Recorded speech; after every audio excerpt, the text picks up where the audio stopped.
राधनपुर नाम का एक बहुत ही बड़ा गांव था जिसमें एक लड़का रहता था जिसका नाम मोनू था। मोनू के बचपन ही में माता पिता का निधन हो गया था। मोनू के रिश्तेदारों ने उसको बड़ा किया था। जब वह बड़ा हो जाता है तो खुद मजदूरी जाता था। थोड़े दिनों के बाद उसके रिश्तेदारों ने एक लड़की से उसका रिश्ता कर दिया। थोड़े दिनों के बाद शादी का प्रोग्राम भी तय हो गया। गांव के सारे लोगों ने उसकी मदद की और उसकी शादी धूमधाम से हुई। मोनू और उसकी बीवी मेना दोनों खुशी खुशी रहने लगे। मोनू रोजाना मजदूरी जाता था। उससे उसका घर का गुजारा होता था। कुछ सालों बाद उसकी मृत्यु हो जाती है। उसकी एक लड़की और एक लड़का था। लड़की 12 साल की थी और लड़का 8 साल का था। लड़की 7वीं कक्षा में पढ़ती थी जबकि लड़का तीसरी कक्षा में पढ़ता था। मोनू के मर जाने के बाद कोई कमाने वाला ना रहा। उसके बाद मीना खुद दूसरों के घर झाड़ू पोछा मारती और उन पैसे से अपना घर चलाती थी। एक दिन सुबह जब उसकी बेटी और उसका बेटा स्कूल जाने लगे तभी उसकी लड़की कहने लगी, मम्मी, आज तो टीचर ने बोला था फीस लेकर आना। अरे बेटी, पैसे नहीं हैं। चल, मैं आज मालिकन के पास से लेकर आऊंगी। मम्मी मुझे 10 रुपए दे दो, मुझे आइसक्रीम खानी है।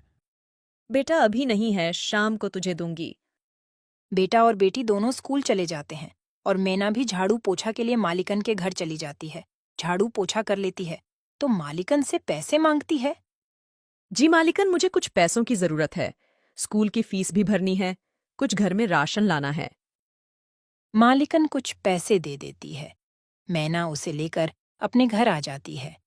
जब शाम के 5 बजे थे, स्कूल की छुट्टी होती है। उस वक्त खाना बना रही होती है। तभी लड़की और उसका लड़का स्कूल से आते हैं।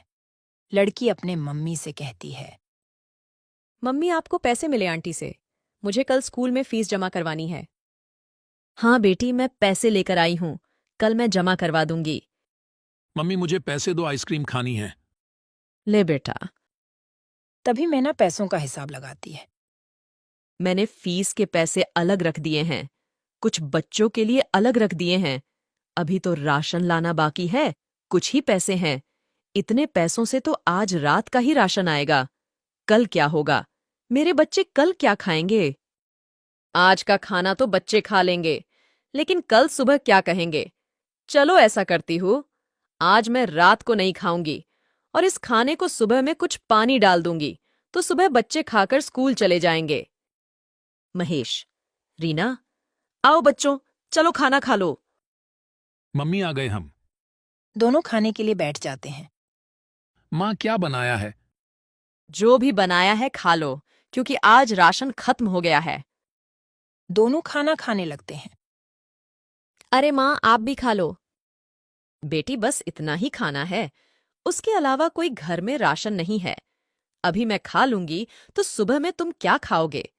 और कहीं काम भी नहीं मिलता है, फिर पैसे मैं कहाँ से लाऊंगी? अरे मम्मी, ऐसे आप निराश ना हो। मेरे जहन में एक आइडिया है। मम्मी, आप समोसे बहुत अच्छे बनाती हो ना? ऐसा करो, आप समोसे बनाकर बेचना शुरू कर दो। क्या पता हमारी आमदनी अच्छी हो जाए। बेटी, बात तो सही है तेरी, उसके लिए तो पैसे चाहिए ना। माँ और बेटी दोनों बात ही कर रहे थे कि अचानक रीना के मामू आ जाते हैं। दीदी, पैसों की चिंता ना करें, मेरे पास से तुम पैसे ले जाओ और अपना कारोबार शुरू कर दो। अरे मोहन, अचानक कैसे? मुझे आपके पैसे नहीं चाहिए, आप तो मुझसे बहुत छोटे हैं। दीदी, आप इन सब बातों को मत सोचो। मेरे 2 पैसे लगाने से आपके 10 पैसे बन जाए तो मेरे पैसे बाद में लौटा देना।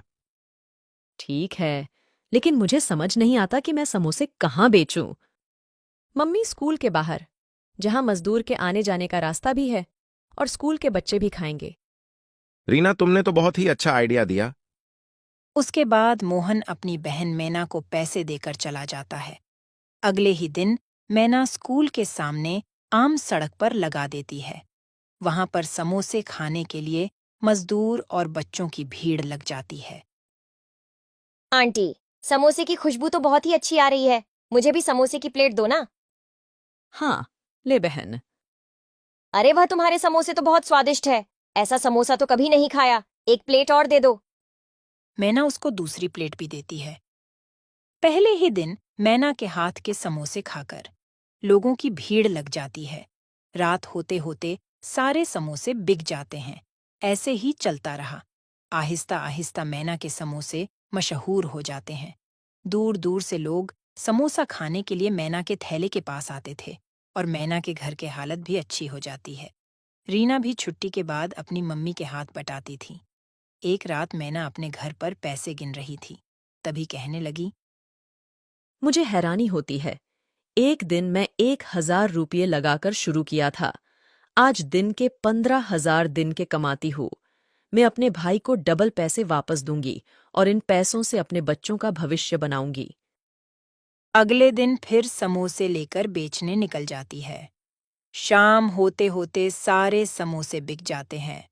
तभी रीना कहती है, मम्मी आज भी बहुत बिक्री हुई है। इन पैसों को क्या करोगे? तभी वह दोनों रोड पर से बातें करते हुए घर की तरफ जा रहे थे। तभी एक तेज रफ्तार ट्रक आ रहा था, जिसने उन दोनों को कुचल डाला। उसी वक्त वह दोनों दम तोड़ देते हैं। अधूरी इच्छा होने की वजह से वो दोनों चुड़ैल बन जाते हैं। अरे मेरे महेश का क्या होगा? अभी तो बहुत छोटा है। उसकी देखभाल कौन करेगा? अम्मी अब हमारा घर कैसे चलेगा? हमें कुछ करना पड़ेगा। बेटी, घबराने की जरूरत नहीं है। हम दोनों अपनी इंसानी शक्ल का रूप ले लेंगे और हम समोसे बेचते रहेंगे। इस तरह वह दोनों अपने इंसानी रूप ले लेते हैं और अपने घर चले जाते हैं। मम्मी इतनी देर क्यों हो गई? कब से मैं आपका इंतजार कर रहा था। मुझे तो डर लग रहा था। तभी मम्मी महेश को अपने गले से लगा लेती है। अगले दिन सुबह दोनों माँ बेटी इंसानी रूप में समोसे की लारी लेकर निकल जाती है। सुबह से लेकर शाम तक समोसे की लारी पर खूब भीड़ रहती है। सारे समोसे बिक जाते हैं। दोनों माँ बेटी घर जाती है तो दोनों दिन